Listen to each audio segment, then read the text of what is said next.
Dillon could be headed to Kaulig Racing in 2023. Matt DiBenedetto also could be headed to Kaulig Racing in 2023. And Bubba Wallace responds and calls out Kyle Petty. What's going on, guys? It's Daniel, and welcome back to the video. We got a ton of NASCAR and other motorsports stories that's here today on the channel. Let's go ahead and just jump straight into those really quickly. We're going to go ahead and start and talk about the Southern 500. As it was announced yesterday that the Southern 500 had officially sold out. I'm not sure what number race that has been sold. I think it's like the 10th or 11th race that has sold out in the 2023 season. So it's really good to see that the NASCAR is back up in form. Really glad to see the Southern 500 continues to grow, and nonetheless very happy to see that the Southern 500 is sold out. I think that's really awesome. I think that's amazing. Glad to see that it's sold out. And now we're going to jump on to the next story of today's episode as we're talking about Josh Harris. Now, it's obviously been announced that Kerry Tharp is going to retire at the end of this year. So Josh Harris has been a higher up at Darlington Raceway, is now the new track president at Darlington. Josh Harris is going to have a lot of shoes to fill. Kerry Tharp has done an amazing job with Darlington for many years. I think he's been the president for about 15 or 20 years now. So it's really good to see that he's going into retirement. Kerry Tharp, he has earned a retirement, in my opinion. Josh Harris is going to have a lot of shoes to fill. Hopefully Josh Harris can do a really awesome and great job. Glad to see he's the new track president. It sounds like from a lot of people saying that he's a really good person. I think he will do a really good job. But like I said, he does have a lot of big shoes to fill. And now we're going to jump on to the next story of today's episode as we're talking about Miles Rowe. On Saturday, we had the USF 2000 Championship clinched, and we saw Miles Rowe win the USF 2000 Championship. Miles Rowe is the first African-American driver to win a major in IndyCar. Massive congratulations to Miles Rowe. I think Miles Rowe has a massive future in IndyCar, and I think one day he could be an IndyCar Series champion. He's done an amazing job in his way up. He got an opportunity to chat with Pabst Racing. He struggled in the beginning, but he's been getting faster and faster every single year. He's won some races this year and now has a scholarship to go to NXT. So very happy for him. Well-deserved and massive and huge congratulations to Miles Rowe on winning the USF 2000 Championship. He absolutely earned the right to do it, and he earned the win.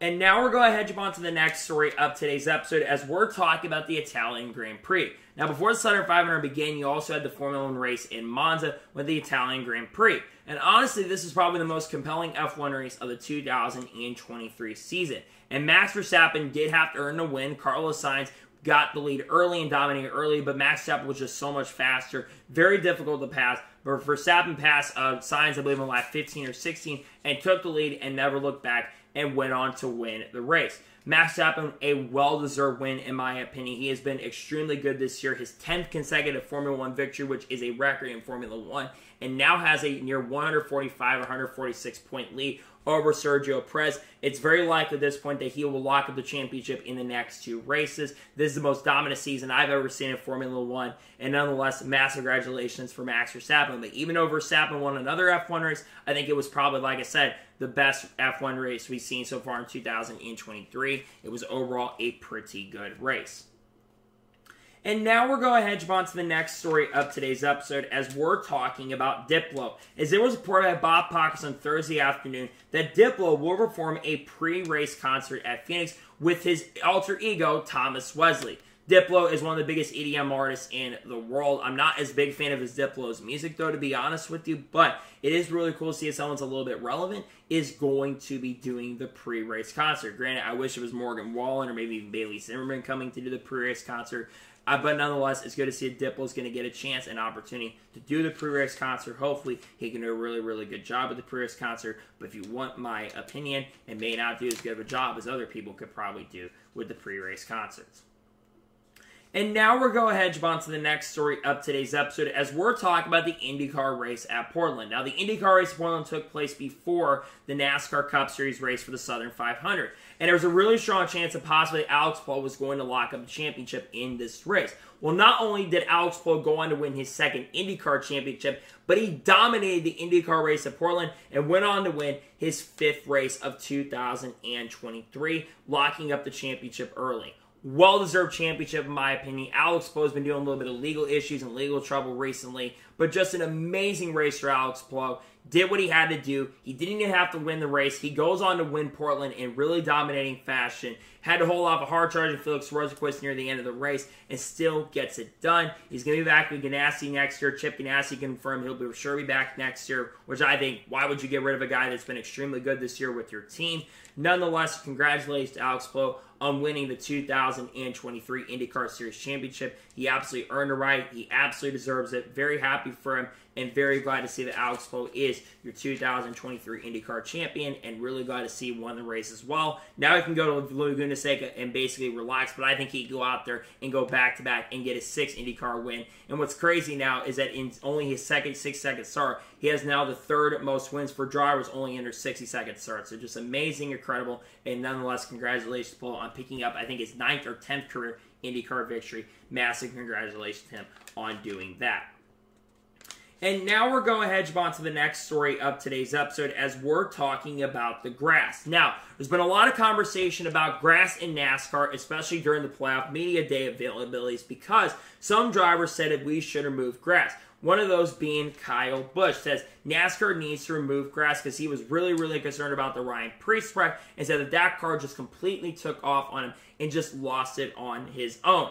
Kevin Harvick also, during the playoff media day, was one of those drivers that echoed. Now, one of the big reasons why a lot of drivers want it removed is because of the Ryan Preece crash.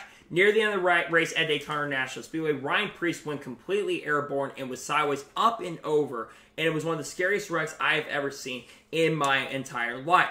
One of the reasons why we still have grass is, one, so we can have the Rolex 24 at some of these tracks, or racing in general with this tracks on road courses, and you do need some grass there. And honestly, I think that flip does happen regardless if it's on the grass or on the ground. So to me, in my honest opinion, I don't know if we should remove the grass. I understand where the drivers are coming from, to be honest, because it could be a little bit of a danger. But in my opinion, I'm not as big of a fan. I don't completely agree with this decision. If they were to remove grass, it is their opinion. They feel like they probably need to remove grass. But in my opinion, I personally don't think they should remove the grass at every single track. But again, I understand why the drivers are saying this, because there was a really scary wreck, and it was a very scary incident on the racetrack.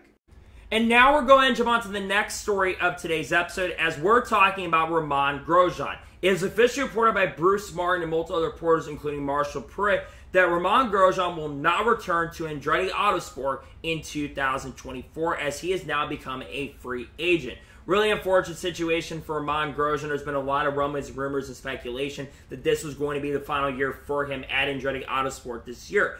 Romain had been getting better at the start of 2023, and at the beginning of the year was a championship threat and championship contender. But unfortunately, since about the 3rd point of the year, it has been a downward spiral for Romain Grosjean. It is expected more than likely at this point that Marcus Harrison is likely going to be taking over that number 28 car in the 2024 season, but nothing is confirmed at this point.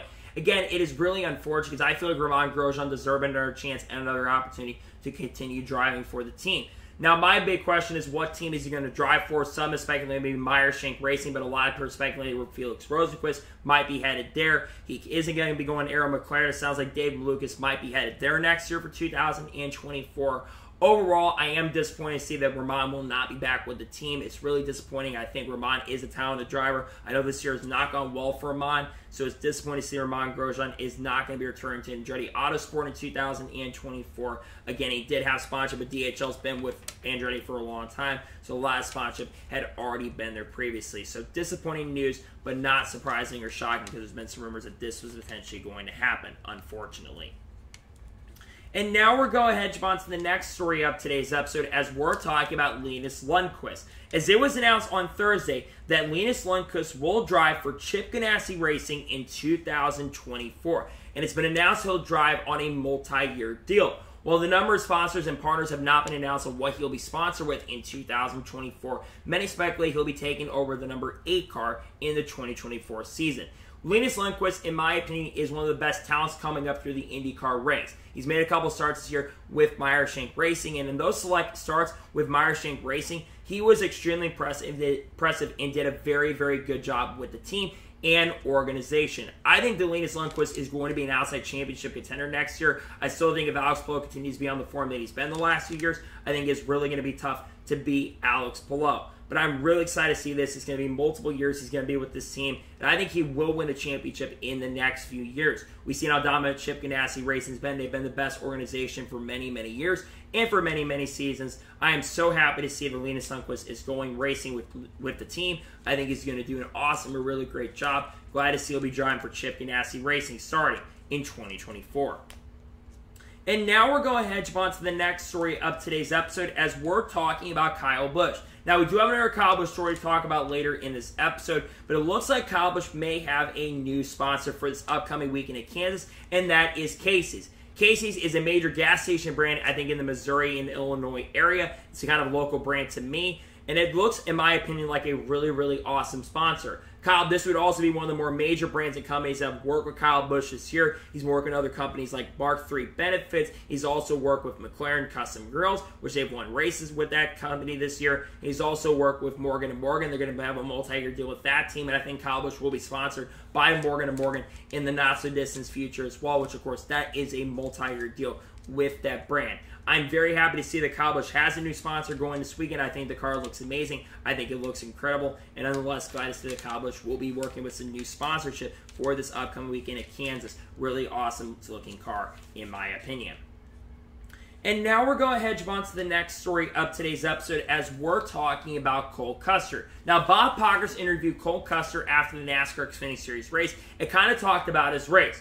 But there's one question brought up revolving around Cole Custer. And Cole Custer was asked, have you heard anything in regards to 2024? And Cole Custer said he has not heard anything definitive in regards to 2024. Now, Cole Custer obviously currently drives a 00 car for Stewart-Haas Racing, but there's been a little bit of talk and speculation about his future. Because some people do believe in the industry that there's a chance and possibility that Cole Custer could go back to the NASCAR Cup Series. Some people think that he could go back because of the family connection.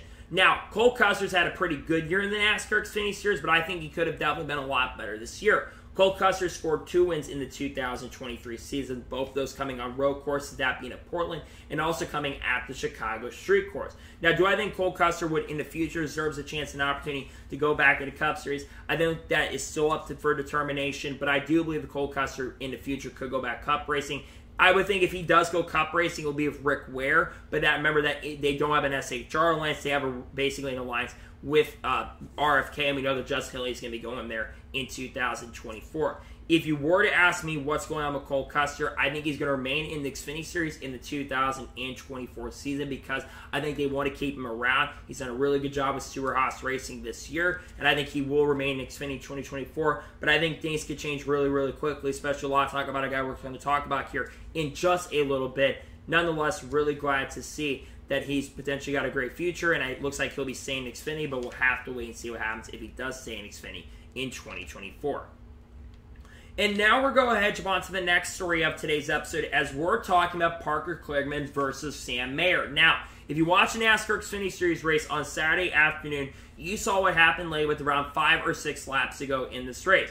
So Sam Mayer had been radioed and had radio issues throughout the race and basically said after that he was having braking issues. And he just completely sent it into the corner and ran into the back of Parker Kligerman, bringing the final caution out. Now, after the race, Parker Kligerman spoke to the media, and he says that Sam Mayer said he probably should talk to Parker, and Parker Kligerman was very unhappy. And he says he's good friends with Sam Mayer and his dad, but he said, I don't understand what Sam Mayer has done. That kid's done stupid things in the past and dumb things in the past as well, and what he did was unacceptable. Now, Sam Mayer did speak to the NBC after the race. I think he spoke to Kim Kuhn after the race, and he said that he took responsibility completely. He said there was this overall really bad day. He had an opportunity to capitalize, and he really didn't capitalize, and he took 100% responsibility for the incident in the crash.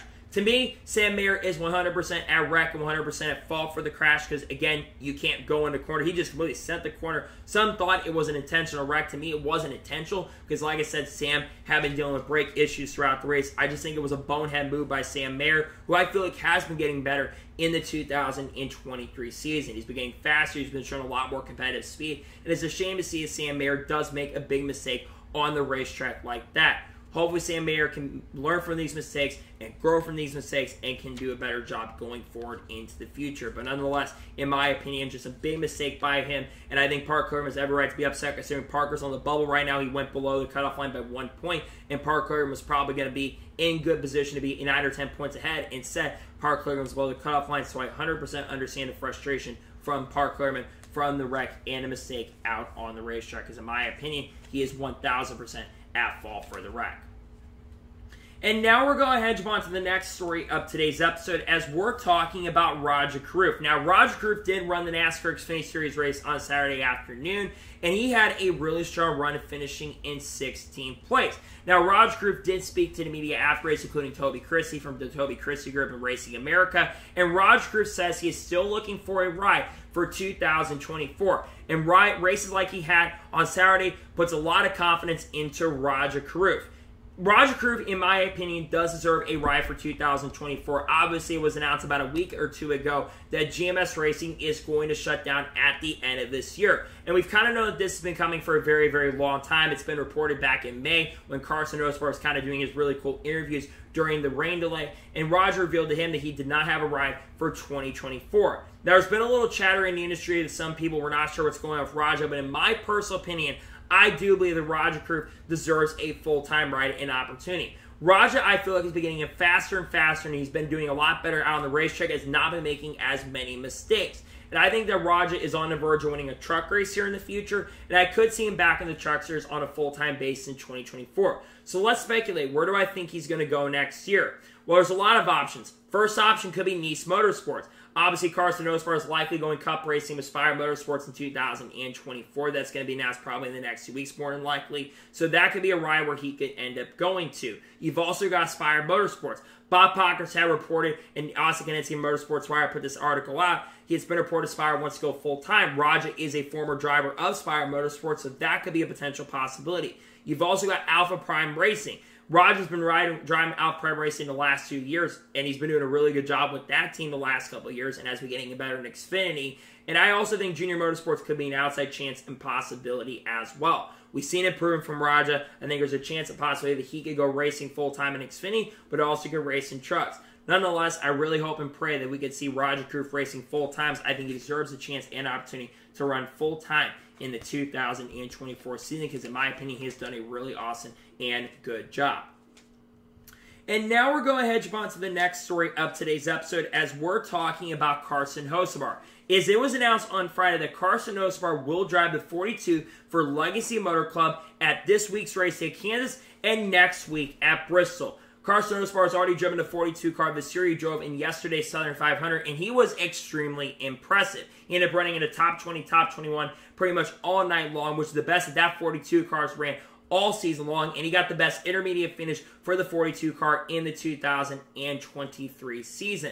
On top of that as well, he stayed on layup throughout the whole entire race. And we've seen a lot of other drivers who got behind the wheel of the 42 car not do great. One of the reasons why Carson Hocevar is also likely getting more Cup experience is because I've already talked about the Rajah Caruth story, but it sounds like there's a really great chance and possibility that Carson Hocevar will be full-time in the NASCAR Cup Series in the 2024 season. And I think he deserves to be full-time at Cup, and I think he's absolutely ready to go Cup Series racing. Now, what are my expectations for Carson Hocevar the next 2 weeks? First thing, I think Carson Hocevar can honestly get a top 20 this week at Kansas. We've seen improvement from Legacy Motor Club. They're starting to show a lot more pace and speed. Eric Jones has been getting faster and faster, and you can tell that this team is really getting ready for next year. And I think that Carson, of course, won't be with Legacy Motor Club next year because they're going to be a Toyota team in 2024. We obviously know at this point that John Nemechek is likely taking over the 42 car next year in the Cup Series, even though there's a chance Denny Hamlin could leave Joe Gibbs Racing at the end of the year. It does sound likely that Carson will be full-time in Cup, and I think this is going to be really great and awesome experience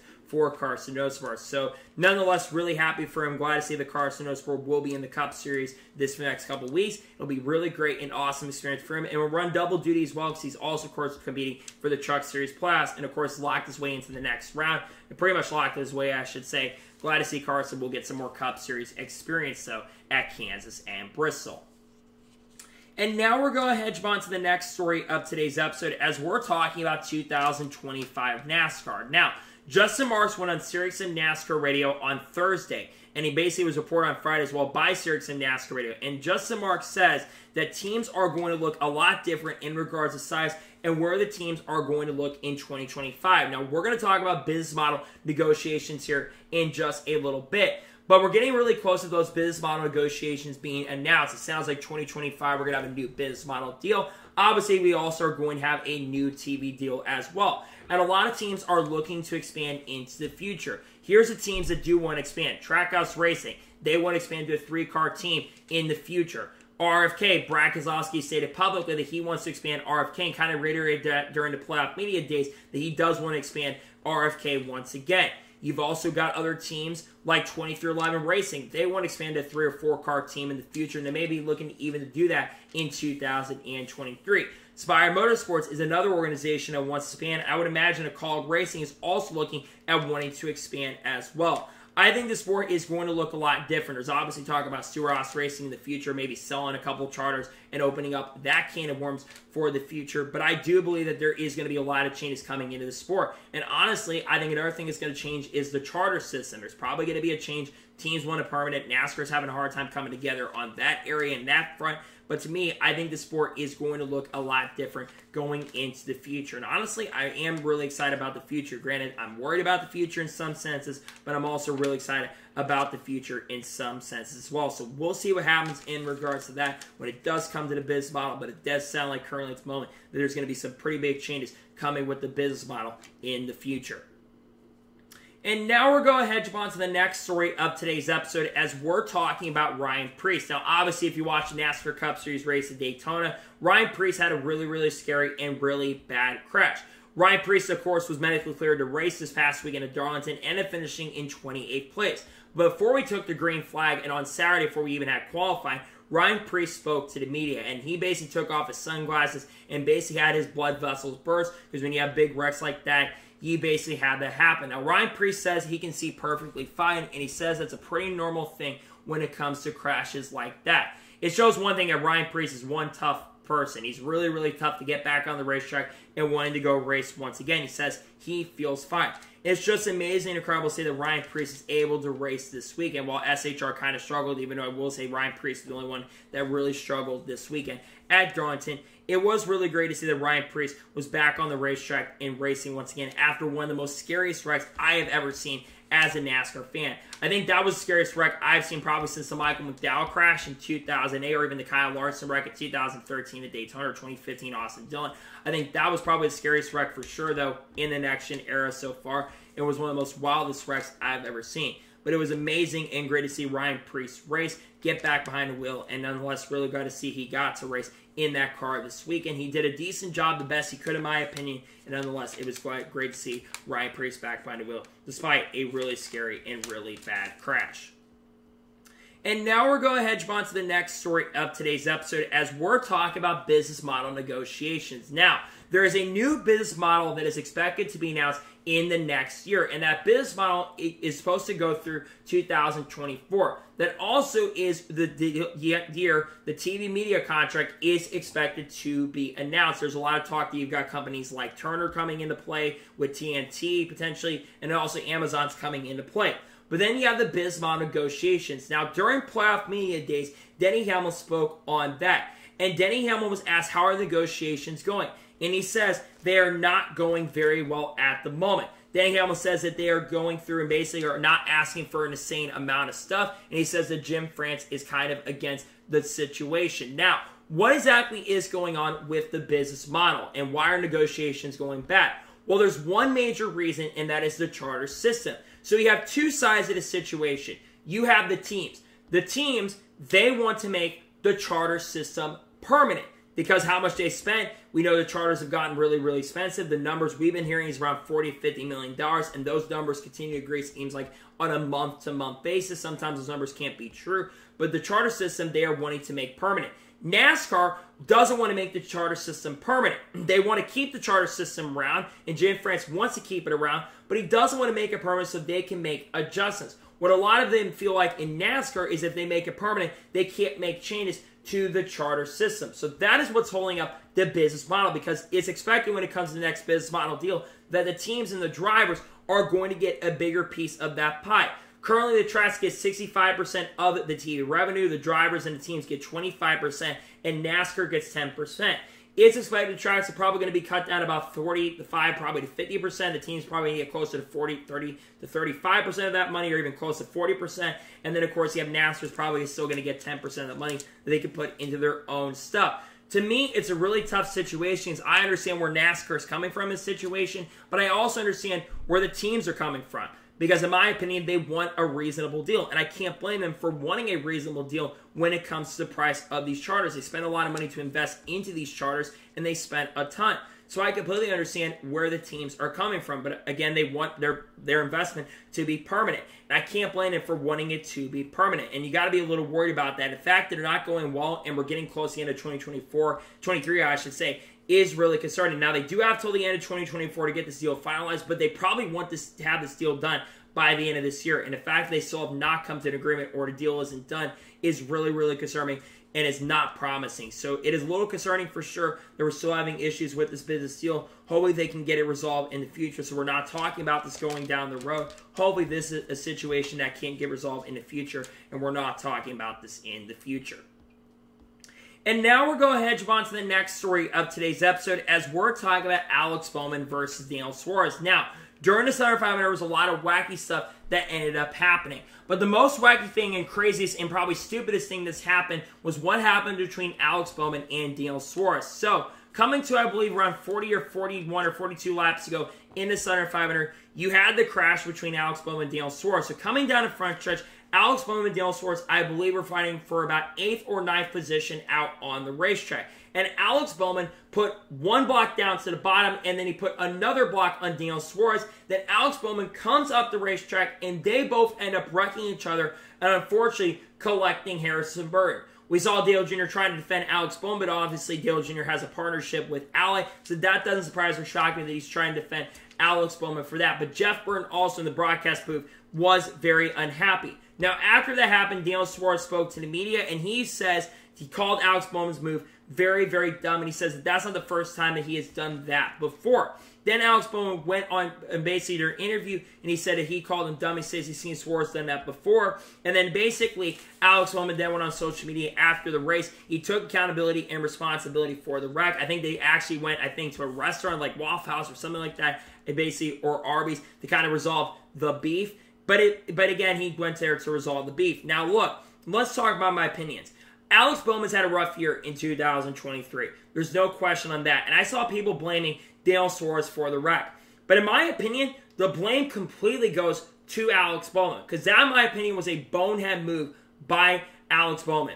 You can't make that move out on the racetrack and get aggressive like that, especially when you're not fighting for a playoff position. You both didn't make the playoffs this year. You cannot make a move like that. And if you block once, that's fine. But if you block twice on the racetrack, like Daniel Suarez says, you're most likely going to get turned. Now, I understand Alex Bowman fans are defending Alex Bowman for the move, but like I said, in my personal opinion, that was one of the dumbest moves I've seen in the 2023 season. Especially, again, you're going down the straightaway, you block once, you block twice, you go back up the racetrack, and you end up breaking not only yourself, but you bring an innocent bystander like Harrison Burton, who was actually going back to the front. Obviously, we're not sure what's going on with his future for 2024 currently at the moment, even though it sounds like he's coming back. But again, Harrison Burton with his new crew chief was having a good race and got collected in such a stupid move. Again, I'm glad that Alex Bowman did take responsibility for the wreck and the incident. But again, it was just a bonehead and a bad move by Alex Bowman. He should absolutely know better than that, especially in a sport when you're not in the playoffs. You can't make moves like that.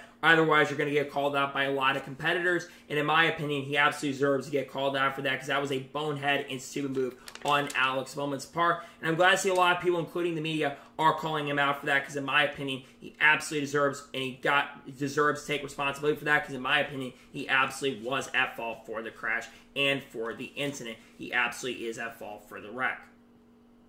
And now we're going ahead and jump on to the next story of today's episode, as we're talking about Denny Hamlin. Now, there's been a lot of conversation surrounding Denny Hamlin over the last couple of weeks. And a big reason why there's been a lot of conversation surrounding Denny Hamlin over the last couple of weeks is because Denny Hamlin has still not signed a contract for 2024. Now, it does need to be noted that Denny Hamlin does have a contract that is ready to be signed with Joe Gibbs Racing. He said that on his podcast. Here's the issue. The reason that Denny Hamlin has not signed a contract yet for 2024 is because of his current of Toyota and 2311 Racing. Very similar to Denny Hamlin's contract with Joe Gibbs Racing expiring at the end of this year. 2311 Racing's contract also expires at the end of 2023.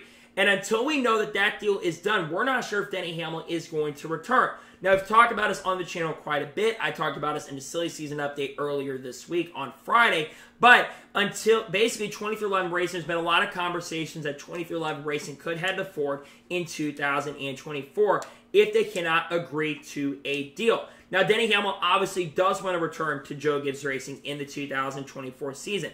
And Denny Hamlin spoke on those contract talks during playoff media days, and he says there's no new update, and he does for sure want to return to the team. Now, Denny Hamlin obviously does have a couple options. One, he could return to Joe Gibbs Racing in the 2024 season, which obviously he's been with Joe Gibbs Racing for a very, very long time. And he also could drive for his own organization in 2024. If you were to ask me what I think is going to happen with Denny Hamlin going into 2024, I think more than likely he is going to return to Joe Gibbs Racing, because I think this is going to get figured out, and I think this is going to get resolved. But if they cannot get this agreement done with 2311 Racing, then I think there's a really strong chance and a great possibility that you're not going to see Denny Hamlin with JGR next year, and he's going to be driving for 2311 Racing and probably with a new manufacturer. Now, if Denny Hamlin is to leave Joe Gibbs Racing at the end of the year and go over to 2311 Racing, who takes over the 11 car next year? Well, I think it would be John Hunter Nemechek, but again, there's a lot of talk and conversation right now that John Hunter is going to be driving full-time for Legacy Motor Club, and announcement could be coming in the next 2 weeks in regards to that. But I think a huge reason why that announcement has not been signed currently at the moment is because of the fact that Denny Hamlin is still working on this deal. Now, I think the more we get closer to the end of the year and this deal doesn't get signed, the more likely ends up happening. But again, I still feel confident at this point that we're going to see a deal done for Denny Hamlin. But again, we know the reason why. Again, it's not the same situation as what happened last year. We know Joe Gibbs wants to keep Denny around. We know FedEx is likely coming back next year in 2024. So it's not a sponsor issue. It's a team issue. Last year when it comes to Kyle Busch, which I think this situation is kind of similar to what happened last year with Kyle Busch, even though it's different. Last year is a sponsor issue, and that came into play. Toyota wanted to keep Kyle Busch, but sponsors really came into play there. And then obviously this year you have a team situation where 2311 can't agree to a deal. If Toyota loses Denny Hamlin and Kyle Busch in back-to-back years, though, that is going to be really, really heartbreaking and really, really unfortunate for Toyota. And I think it's going to put a lot of distrust. And I understand what they're trying to do. 2311 Racing, they're not getting direct deal. Obviously, like some other club, they're going to be getting direct support from Toyota going into next year. You're not going to be seeing that for 2311 Racing. So I understand what they're looking at going into 2024. So we'll see what happens in regards going into the 2024 season. But it sounds like right now we're still unsure what's going on. And to me, it's a little concerning. We're in the first week of September. I thought a deal would be done right now, but it still is no deal done at this current moment. And honestly, it is definitely pretty concerning. And now we're going to hedge on to the next story of today's episode as we're talking about Aric Almirola. Now, Aric Almirola was asked by the media once again about 2024. And he kind of provided an update in regards to 2024, but he says there's nothing done currently at the moment for 2024. And he also says he's kind of getting tired of being asked about 2024. Obviously, Aric Almirola was supposed to originally retire at the end of 2022, but he came back for 2023. Now, Aric Almirola does have a multi-year contract with the team, but it sounds very likely from a lot of insiders and a lot of reporters that Aric Almirola is likely going to retire at the end of the 2023 season. Obviously, there's a lot of talk as well that Smithfield, if Aric Almirola shall retire at the end of the 2023 season, it sounds like at this point that they are going to leave Aric Almirola at the end of the year. Honestly, Aric Almirola, a lot of people give him a lot of crap, but I think Aric Almirola is a decent driver overall. I just feel like Stewart-Haas Racing themselves, they have struggled for the last couple of years. But speaking about this, I think, because Aric Almirola said this about a month and a half ago, that he says he wants to have a decision done in the next few months. We are in the beginning of September, and he still has not made a decision for 2024. And obviously, a lot of questions surrounding who's going to take over that 10 car if Aric Almirola retires. A lot of people think it could be Zane Smith.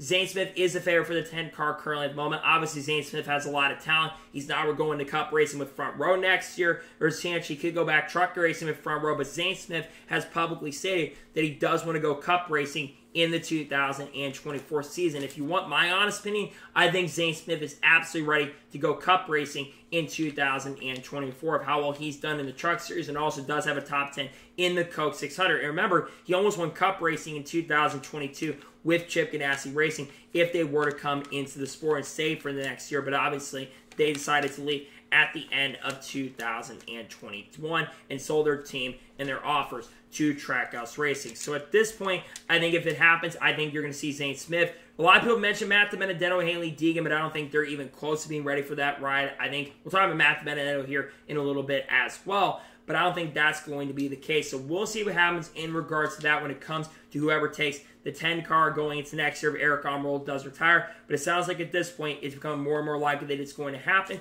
An announcement could be coming in the next 2 weeks if it does happen. I think then that Zane Smith will be taking over the 10 car in 2024, but we'll have to wait and see what happens in regards to that.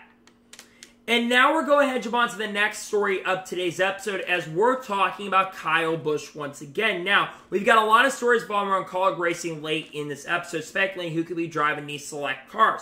But one thing that I reported on the Door Bumper Clear podcast earlier in the week, and Chris Rice kind of confirmed this on the Door Bumper Clear podcast as well, that Kyle Busch almost went to Kaulig Racing in 2023. Remember, we reported this last year that Kyle Busch had been front runner to potentially drive either a 16 car or the 31 car for 2023, but obviously that fell through. And Chris Rice kind of reiterated that the reason that Kyle Busch did not end up driving for Kaulig Racing in the Cup Series in 2023 is because Kaulig Racing felt like they were not ready for Kyle Busch and what he was going to be able to bring.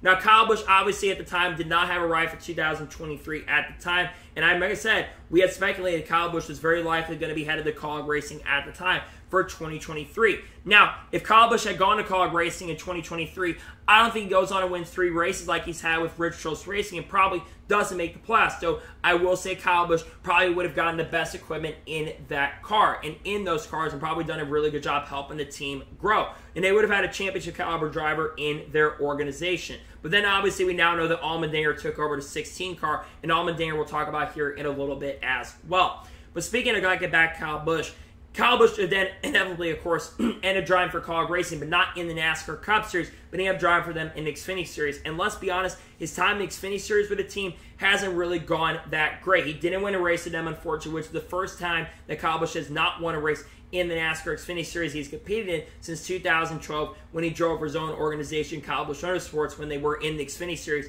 in 2012 and 2013, though they did win a race in 2012 with Kurt Busch, but they were not able to win with Kyle Busch. Kyle Busch was close to winning races, but couldn't get it done. But nonetheless, it would have been really crazy if Kyle Busch did actually end up driving for Kaulig Racing. It would have been crazy. It would have been wild, wild stuff, and nonetheless crazy to think that Kyle Busch did almost end up driving for them in 2023. Pretty crazy stuff. And if it had happened, I don't think he's a championship third or contender. He would have been a playoff contender for sure. He might have won a race. Kyle Busch is a pretty good road course racer. We know that their road course program for Kaulig Racing has been pretty good. But nonetheless, at this point, it's crazy to think that Kyle Busch almost actually did end up, in fact, driving for Kaulig Racing in 2023. Pretty wild and crazy stuff. And that crazy almost did end up driving for Kaulig Racing. And now we're going ahead and jump on to the first of 3 major stories in today's episode as we're talking about the number 31 car. Now, there's been a lot of talk and speculation about the 31 car for 2024. Remember, it was reported on SiriusXM NASCAR Radio that they do have a driver that's ready to be announced for the 31 car in the next 2 weeks. And there's a lot of potential shocking drivers that could end up driving this 31 car in 2024. And A.J. Allmendinger reiterated that on SiriusXM NASCAR Radio. We're going to talk about him here later in this episode. But he also reiterated that this past week talking to a lot of reporters, and it was reported by Steven Sun from Front Stretch, that A.J. Allmendinger knows who is going to be in the 31 car. There's been a lot of talk and speculation about who could be in the 31 car because there's a lot of people who've been mentioned for this car because obviously we know that Just Healing is not returning to Kaulig Racing in 2024 as Rick Ware Racing is, Just Healing of course, is headed to Rick Ware Racing in 2024. So now the question lies, who is going to drive a 31 car in 2024? Well, they are probably going to need sponsorship funding. And a lot of drivers haven't mentioned. One driver that's been mentioned quite a bit is Noah Gragson. Noah Gragson obviously is not returning to Legacy Motor Club in 2024. And Noah Gragson still needs to be reiterated by NASCAR. But Noah Gragson has done a very, very good job in times when he's had better equipment. He is a former driver of Kaulig Racing in the NASCAR Cup Series, made select starts for them in the number 16 car and had decent runs, made a lot of mistakes, but he did have decent runs with the team. And many people do believe this could be a potential possibility for Noah, but it's also been thought that he could drive for Thor Sport Racing in the Truck Series in 2024. Another shocking name that's been mentioned quite a bit by a few people I've seen on social media is Justin Allgaier. Justin Allgaier currently drives 7 for Spire Motorsports in the NASCAR Xfinity Series currently at the moment. And Justin Allgaier, of course, is a championship threat and contender. And while he's not won a championship in the Xfinity Series, he hasn't ran the Cup Series in nearly 10 years on a full-time basis. But he has ran on select races. He's driven for Spire Motorsports. He did substitute for Alex Bowman last year in the 48 car. And overall, I think Justin Allgaier does deserve another chance and opportunity in the Cup Series once again. Because remember, he drove for H. Scott Motorsports. And in my opinion, did a really, really good job with H. Scott Motorsports when he drove for that organization. That would be really cool for Justin Allgaier to get a chance and opportunity. And they have something they want, which is funding and sponsorship. I've also seen Matt DiBenedetto brought up quite a bit as well. Matt DiBenedetto, a lot of people feel like could be the front runner for either the 31 car or the 10 car. Matt DiBenedetto would be a very, very shocking driver. We obviously know that he's not returning to Rackley WAR Racing in 2024. Some believe it could be because he got let go because Curtis Sutton's son, Dawes Sutton, is coming up through the ranks. Some believe he could be in that 25 truck next year, but that would be surprising to me because I don't think he turns 18 until the beginning of the year. He couldn't run full-time in a year and hasn't even made a select truck start. I'm surprised he hasn't made a start this year at this point. But then you get Matt DiBenedetto, many people do believe he could have a chance. And I think he could be the favorite for the 31 car. I think he's a really good driver. I know people kind of disrespect DiBenedetto, but again, I think it'd be really cool for him to have a chance and opportunity to get back behind the wheel of a Cup car. He hasn't been in Cup for the last years, and he always got the best out of equipment. I've also seen people mention Shane Van Gisbergen, but Shane Van Gisbergen has been reported in the last month that he's likely going to sign a wide-range development deal with Trackhouse Racing, which will involve Kaulig Racing, but that will be, of course, in the NASCAR Xfinity Series and not the Cup Series. And then people have mentioned even Carl Edwards. I've seen people mention him as a really shocking announcement. Carl Edwards, someone who, of course, is ready. He may want to do a one-off, but he doesn't want to run full-time in the Cup Series. Obviously, safety issues currently at the moment. So Carl Edwards, someone that I've seen mentioned a little bit, but that's one. And then I've also seen Zane Smith mentioned quite a bit as well. I don't think Zane Smith's going to be outside of the Ford camp. He's got a contract with Ford right now that goes through the 2026 season, though things could change. He was in a Chevy camp, and he went to Ford, so he could leave the Ford camp he wanted to, but in my opinion, I think he's going to likely be with a Ford team in 2024. So if I had to guess who's going to be the shocking driver, I know we'll talk about some other guys who could be in the 16 car in a little bit, but I think right now it comes down to Noah Gragson, Justin Allgaier, Matt DiBenedetto. And if I had to personally choose, I would either go with Noah Gragson or Matt DiBenedetto. And if I had to pick again the 31 car in 2024, I would definitely for sure pick Matt DiBenedetto. I know Noah Gragson does have the better stats for sure, but my personal opinion, I do want to see Matt DiBenedetto get another chance, another opportunity in top-tier equipment. So we'll see what happens on who ends up getting in the number 31 car in 2024. I really hope it's Matt DiBenedetto, but I would not be mad if it is Justin Allgaier or Noah Gragson in 2024. So we'll see what happens going to 2024, and we'll see who ends up driving the number 31 car in the 2024 season. And now we'll go ahead and jump on to the first of two major stories in today's episode as we're talking about Bubba Wallace. Now, yesterday, Bubba Wallace had a very, very strong run, finishing 7th in the Southern 500. But Bubba Wallace was in a little bit of hot water and a lot of controversy this past weekend. We kind of talked about this on the channel where Kyle Petty won a NASCAR and NBC and basically on a podcast with Nate Ryan, and he called out Bubba Wallace and also Ty Gibbs and called Bubba Wallace mentally fragile for not doing a pre-race interview with NBC. Now, Bubba Wallace did then speak to media before, and he basically said that he had already done his media obligations early in the week, and he had done his Zoom call on the Wednesday before the race, which would have meant he had done his media obligation and did not have to do his NASCAR and NBC interview if he didn't want to. Bubba Wallace also was in the last spot to make the playoffs, so I completely understood why he decided to do the Zoom call early in the week so he could focus on making the playoffs. And then he reiterated during the media availabilities, during the playoff media availabilities, that he said he would have definitely been interviewed if NBC would have given a chance to work with them. But then, during the Darlington pre-race, Bubba Wallace went on and called out Kyle Petty, basically saying that let's go back to the shit that matters. Kyle Petty says, I got a word limit, I have a word count limit, and basically, I don't basically have any issue, had no issue with him calling out Kyle Petty right there. Honestly, I thought his comments were absolutely funny and absolutely hilarious. And Bubba Wallace sometimes really don't care. Sometimes see him do things that people get really, really mad about. Sometimes you got people that do get offended by the way Bubba Wallace acts. But in my personal opinion, I don't think Bubba Wallace did anything wrong there calling out Kyle Petty. I thought it was funny and thought it was hilarious. And obviously then Kyle Petty then put Bubba Wallace out of the first round because he's had hatred for Denny Hamlin for some reason for a very, very long time. And Kyle Petty sometimes isn't wrong on the way things said. And look, Kyle Petty got mad at Bubba Wallace and Ty Gibbs, but look, Bubba Wallace is not the only person who's blown off interviews before to focus. Kyle Busch kind of did that in 2019 at Las Vegas. Joey Logano has done that before. Even probably Kyle Petty has done that before where he's blown off interviews. So I just never really understood why Kyle Petty got so mad and so frustrated with Bubba Wallace right there. To me, I think Bubba Wallace did absolutely the right thing to kind of blow him off a little bit and call it out. And basically, he said he had a word count of how much he could say. And honestly, I thought that was 1,000% one of the funniest things I heard all weekend long. Just hearing Bubba Wallace call Kyle Petty was funny, because Kyle Petty has deserved to be called out for a very, very long time. Obviously, Kyle Petty also last year called Bubba Wallace to be suspended for the rest of the year after what had happened at Vegas, which you could argue maybe probably should have been suspended for the rest of the year after the incident, but the one race suspension I thought was justified and fair as well. But some of the other things that Kyle Petty had said where he should have been suspended. And again, I understand where Kyle Petty's come from. He comes from a different era where basically you would interview and you do it in the kind of same that Richard Petty would do all the time. But to me, in my honest opinion, I think Bubba Wallace absolutely justifiably was pretty funny right there. And it was hilarious to hear him call out Kyle Petty. And it was just hilarious calling him out. He was basically calling out Kyle Petty. And I thought that was one of the funniest things, because calling Bubba Wallace mentally fragile for that, I thought was one of the most disrespectful and most dumbest things I've heard Kyle Petty say all year. And in my opinion, it was really frustrating to hear him call out Bubba Wallace for calling mentally fragile. I thought that was one of the worst things I've heard all year. And Kyle Petty absolutely deserved the reaming he got from Bubba Wallace on TV for that.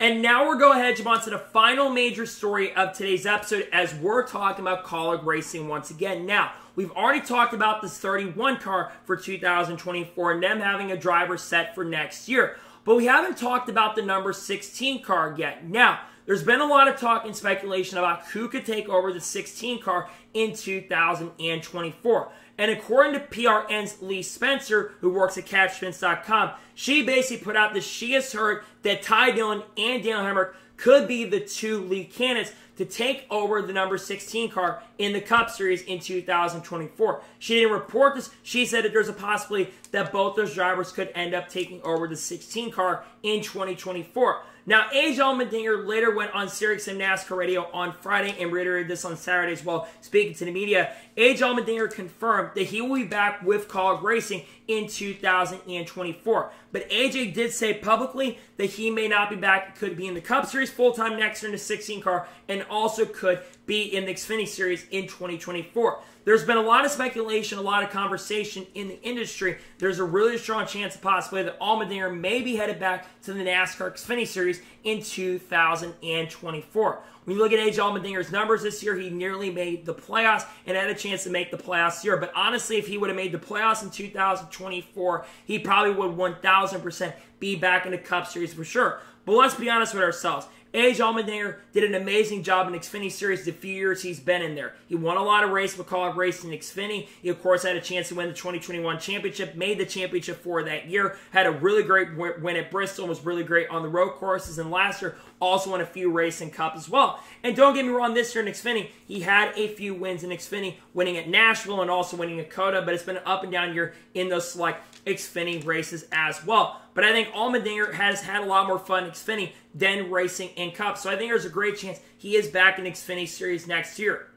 Let's talk about his two potential replacements, though. First, let's talk about Daniel Hemrick. Daniel Hemrick obviously does have sponsorship in funding, and Daniel Hemrick has been decent in the NASCAR Xfinity Series, but he's been decent, and he has ran the Cup Series with Kaulig Racing in the past, drove for them in select races last year, has some solid runs, not some great runs, but did have some decent runs, but of course that was the first year we had seen the 16 car running, had of course the first time they had two cars, and you could argue that he could definitely have done a decent job with the team. He's not the best option you have that could be available in the free agent market, but honestly, he's probably a safe choice considering you have him in your market currently at the moment that you could easily use. So Dan Hammer going to the 16 would not be a terrible or a bad choice.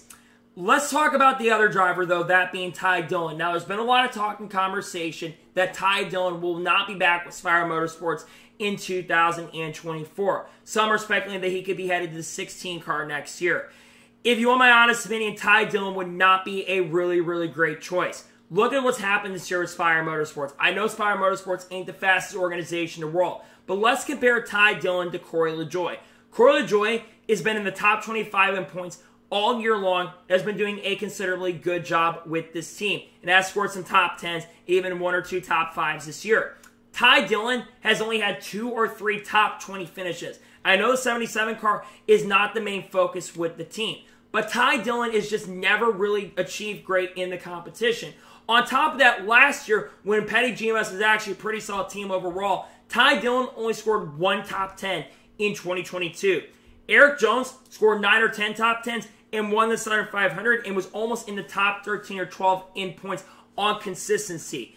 Ty Dillon finished 29th or 30th in points, being one of the worst finishing drivers of the year. Look, I know Ty Dillon probably brings a little funding and sponsorship, and obviously Kaulig Racing does have a pretty big alliance with Rich Chills Racing. But like I said, if you want my honest opinion, Ty Dillon would not be my first choice. He'd be my last choice. I honestly think Ty Dillon's kind of lived his name in the Cup Series and probably should go back racing the Xfinity Series or become a higher up at RCR at this point, because Ty Dillon does not deserve a ride in the 16 car. I get why they would do it, but he would absolutely not be my first choice, because when you look at the performance of Ty Dillon, he just has not done a lot with what he has had, and I just don't think he'd be my first choice in my opinion. He's not going to do much with your team, and I think this is setting up Kaulig Racing for a lot of failure and not set themselves up for long-term success. There's other options, in my opinion, that would be a lot better to go in that 16 car. And again, they had opportunities to get a guy like Kyle Busch. We talked about this, but obviously they said they were not ready. And I just don't feel like Ty Dillon would be ready to go into the 16 car. I don't think he would do a really, really good job. I think he would absolutely struggle in the 16. It wouldn't do a great job. He probably would finish outside the top 25 in points, if we're going to be honest. And again, if there were better options available, Austin Hill had been available, but of course, Austin Hill was rumored to go into Kaulig Racing to 31 or 16, but it sounds like that's off table. Obviously, he's going back to RCR next year, so you don't have that option. I'm worried about Kaulig Racing's long-term future in the Cup Series, and look at their Xfinity program too. They have definitely taken steps backwards, so I'm not sure where Kaulig Racing is going to stack up long-term, but again, if you want my opinion, I just don't like where the future of this team is headed right now. I'm scared for the future of Kaulig Racing, and nonetheless, I just don't know what they're going to do long-term. I just don't like the fact that they're potentially going to bring Ty Dillon or Daniel Hemrick in, because he's not my first choice, in my opinion. So, that is for today's NASCAR news and motorsports news video. I want to thank you guys for watching. Please like, subscribe to the channel, notifications on, so if I win a video, it does go live on my channel. Follow me on Twitter, Facebook, and Instagram, and support my Patreon as well. Links are below that, and comment your thoughts on today's episode. Who do you think goes to the 16 car in 2024? Let me know your thoughts in the comments below. And what are your thoughts about Bubba Wallace calling out Kyle Petty? Let me know your thoughts in the comments below. Later today on the channel, we should have the NASCAR Truck Series race fix for Kansas. And then tomorrow on the channel, we should also have the NASCAR Xfinity Series race fix for Kansas as well. Maybe a special video dropping. Got a lot of great content dropping the channel that I cannot wait to share with you all. So anyways, like I said, I want to thank you guys for watching today's episode, and I'll see you guys next time for more great, awesome NASCAR content and other motorsports content on the channel like this. Take care, everybody.